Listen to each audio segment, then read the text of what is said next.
This event was held to honor a fallen hero. We're talking about Corporal Mohamed Said, who was killed in the line of duty exactly 1 year ago. Fox 2's Camille and Mary live tonight to tell us how the community is paying its respects. Camille.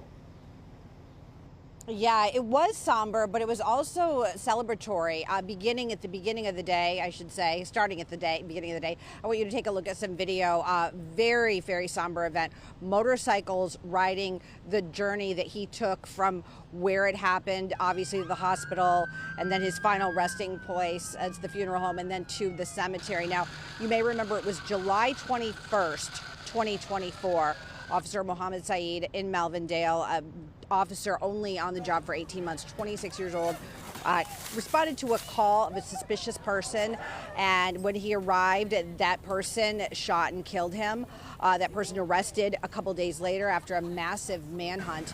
So again, as I said, started out somber today, and then a fun time for children, bounce houses and dug tanks and food, barbecue, just a fun time for people to celebrate his life and celebrate his legacy.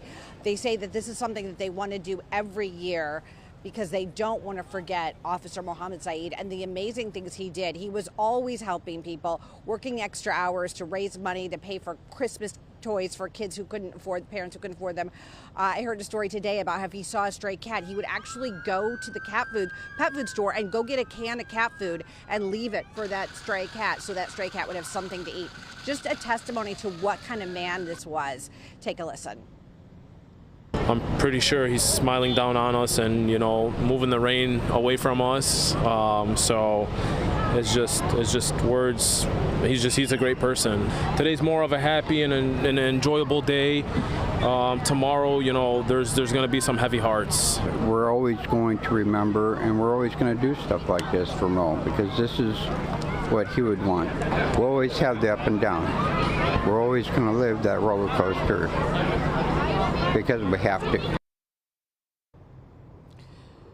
So just a lot of emotions. The wounds are still very raw. It's been a year, but still many of the people I spoke with say that it feels like it was just yesterday. They're still processing this. We're gonna have a lot more tonight, 10 o'clock on Fox 2 News at 10. For now, we're live in Melvindale. Camille and Mary, Fox 2 News. And Camille, you used very poignant sound there, hearing from that law enforcement officer there. You could tell was near tears. And during the funeral, we saw hundreds of law enforcement officers come in for his funeral. And it just really seems to be emblematic of how this entire community is grief-stricken whenever this happens to one of their own. Yeah, absolutely. And this is a tight-knit community. Melvindale is small, right? They're not used to this kind of stuff. I mean, it's always a tragedy when an officer is killed in the line of duty, but it happens more so in these bigger cities, obviously in Detroit.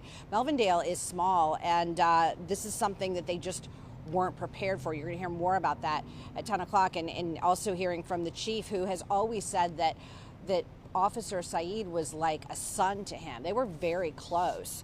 So just on so many levels, it's a difficult thing. Then their lives will never be the same now that he's gone. Yeah, you're absolutely right about that. Thank you, Camille and Mary, live for us tonight.